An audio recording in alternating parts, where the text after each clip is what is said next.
And that's unfortunately what was very strange to me, that Speaker Pelosi didn't have a security. Speaker Pelosi insisted for us to stay in the chamber, where I personally demanded to leave that chamber. So a lot of things, the other side dropped the ball. And it was very unfortunate for me to see that. So I think this is beyond the subject of this matter, but we need to stop, accusing people that disagree with the government that's been very corrupt and oppressive, to actually come here and, express peacefully their dissatisfaction. And there are always some bad players, and who knows who they are, but we don't call all people insurrectionists. This is just un-American to do it, and I'm sick and tired of the other side constantly doing it, because I knew a lot of people that were there in the crowd, and they're good Americans, patriotic, that love this country. I want to make a couple of brief remarks on just some of the issues that were brought up from other side, and then kind of get to the subject. No, honestly, I agree. Last Congress, the other side passed a lot of very bad bills. I don't think quantity of bills is a good legislation, and actually wasted a lot of money. And unfortunately, they had control on all houses and presidency, and were able to do a lot of bad legislation and not dealing with the real issues affecting Americans, crushing debt, inflation, and the spending, and and what's happening in our border is very destructive for our country. And they don't want to do, and they don't even want to find bipartisan agreement on these issues, this Congress, which is very sad for me to see. I know there is a lot of discussions about, January 6th, and I've been in the chamber January 6th, and I'll tell you something, we call this insurrection.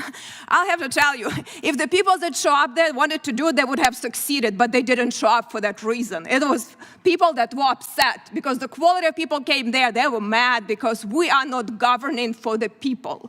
And that's unfortunately what was very strange to me, that Speaker Pelosi didn't have a security. Speaker Pelosi insisted for us to stay in the chamber, where I personally demanded to leave that chamber. So a lot of things, the other side dropped the ball. And it was very unfortunate for me to see that. So I think this is beyond the subject of this matter, but we need to stop, accusing people that disagree with the government that's been very corrupt and oppressive, to actually come here and, express peacefully their dissatisfaction.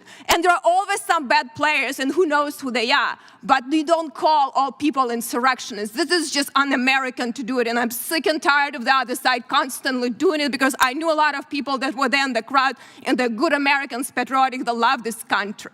But go further. I know that maybe, Chairman Issa said it might be a waste of time, and Hunter Biden is going to invoke the Fifth Amendment. But you know what?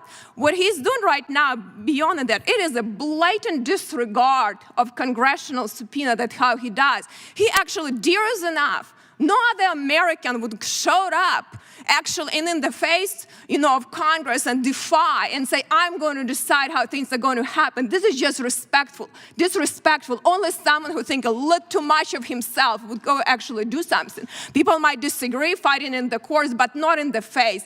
As Representative Bishop said, that is actually extremely disrespectful to this institution to do what he is doing. And if we look at the matter of the fact, we can debate and try, to get attention to other issues and deliberate, but ultimately, I think that should be, and Representative Moran said that is setting up a very bad precedent.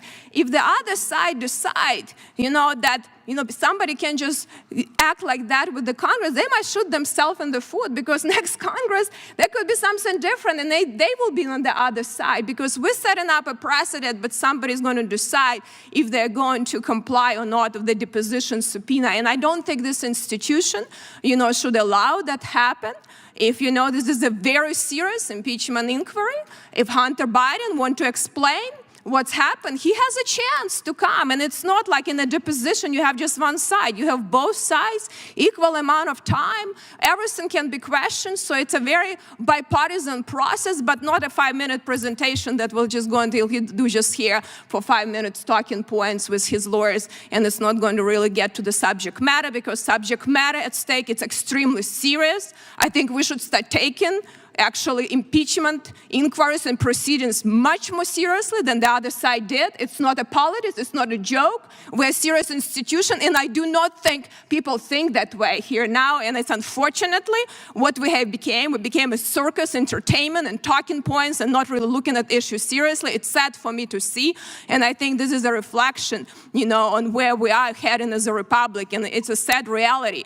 But we have to decide, are we going to be adults in the room and start looking at the issues, or we're just going to do presentations here? So I think if we go to the narrow matter of the discussion, do we allow anyone to defy the congressional subpoena? And the other sides will have to make a decision how they're going to vote for that. But they might regret that they're doing politics right now. So I hope they will rethink this and support in this resolution. So I yield back.